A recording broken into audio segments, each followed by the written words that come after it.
সালামু আলাইকুম। বাংলাদেশের প্রতিটা মানুষ আজকের এই নিউজটা শুনে হয়তোবা খুশি হবেন। তো আমি প্রথমেই ধন্যবাদ দিই আমাদের যিনি প্রধানমন্ত্রী আছেন জনাব তারেক রহমানকে। এমনকি আমরা আশা করি তিনি যেই ঘোষণাটি জাতীয় সংসদে দিয়েছেন বা এটার প্রয়োজনীয়তা নিয়ে তিনি তুলে ধরেছেন, সেক্ষেত্রে পুরো বাংলাদেশের 20 কোটি মানুষ ওনাকে ধন্যবাদ জানাবে। তবে যাদের জন্য তিনি এই উদ্যোগটা নিচ্ছেন বা কথাটা বলেছেন, তাদেরও মাথায় রাখতে হবে শিক্ষা জাতির মেরুদণ্ড, আর এই মেরুদণ্ড গড়ার কারিগর যেই শিক্ষক, তিনাকেও তার যে পারিশ্রমিকটা, তার যে বেতনটা হালালভাবে ছাত্রদেরকে সঠিক শিক্ষা দিয়ে তিনি যেন এটা বুঝে নেন। দর্শক, আমাদের বর্তমানে শিক্ষকদের যে বেতন ভাতা, সরকারি বা আধা সরকারি বা একদম বেসরকারি যে শিক্ষকরা আছেন, দিনে আনে দিনে খায়। স্কুলের তারা জব করার পাশাপাশি কেউ হয়তো টিউশনি করছেন, তবে সবাই আবার টিউশনিটা পাচ্ছে না। অঙ্ক, ইংরেজি, ফিজিক্স, কেমিস্ট্রি অথবা যে কম্পিউটার সায়েন্স বা জুলজি, হ্যাঁ, এগুলোতে যারা আছে তারা মোটামুটি পায়, বা অ্যাকাউন্টিং। কিন্তু বাকি যে সাবজেক্টগুলো আছে এগুলো আমরা স্বাভাবিকভাবে প্রাইভেট পড়ি না, তো তারাও তো শিক্ষক, তারা আসলে কিভাবে চলছে? অর্থাৎ একজন শিক্ষকের যে শিক্ষা দেওয়ার জন্য তার যেই সবচেয়ে বড় জিনিসটা দরকার, তার পেটের ক্ষুধা মিটাইতে হবে। তার মাথায় দ্বিতীয় কোনো ইনকামের কথা চিন্তা করা যাবে না। তাকে রাষ্ট্র ওই পরিমাণ সম্মানই দিতে হবে যেন তার যে পরিবার চালানোর জন্য প্রয়োজনীয় ক্ষুধাটা আছে, টাকাটা আছে বা সম্মানিটা আছে, সেটা যেন তিনি সঠিকভাবে পায়।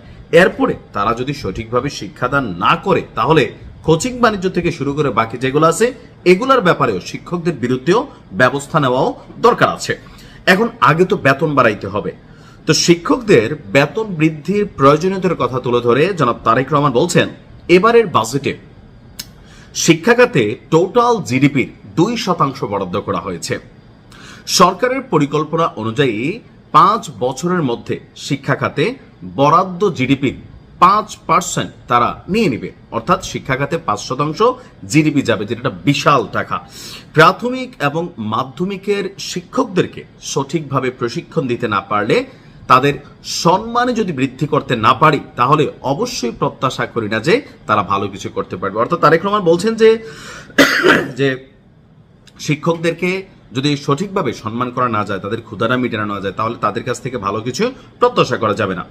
অনেক শিক্ষকের আর্থিক অবস্থার কথা তুলে ধরে তিনি বলছেন, অনেক সময় আমরা দেখি যে প্রাইমারি স্কুলের শিক্ষকরা তাড়াতাড়ি করেন, হয়তো দ্বিতীয় চাকুরি অথবা যারা গ্রামে থাকেন কৃষিকাজে তারা যেতে হয়, তা না হলে তার সংসারটা চলে না। মাধ্যমিক শিক্ষকদের ক্ষেত্রেও এমন ঘটনা দেখা যায়, তিনি মন্তব্য করেন।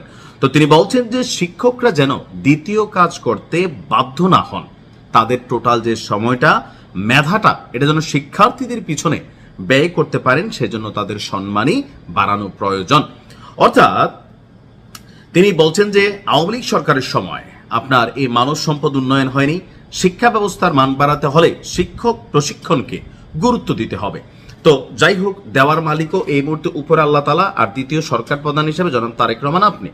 আমিও একজন ছাত্র হিসাবে আমিও চাই যারা প্রাইমারি, মাধ্যমিক, সরকারি, বেসরকারি প্রত্যেকটা শিক্ষকের, শুধু সরকারি খাতে আপনি বাড়ালেন, বেসরকারি যারা আছে তাদের কি হবে? সেক্ষেত্রে একটা রুলস রেগুলেশন অথবা সরকারের পক্ষ থেকে শিক্ষা খাত থেকে তাদেরকে কিছুটা ভর্তুকি দেওয়া, মানে যেভাবেই হোক, কারণ পড়ানো তো হচ্ছেই, ছাত্রছাত্রী তো পড়াশোনা করতেছে, তো সেই ক্ষেত্রে একটা শক্ত সাপোর্টিং দরকার। তো আমরা আশা করি শুধুমাত্র কথার মধ্যেই এটা সীমাবদ্ধ থাকবে না, এটা খুব শীঘ্রই আলোর মুখ দেখবে। ভালো থাকুন, আসসালামু আলাইকুম।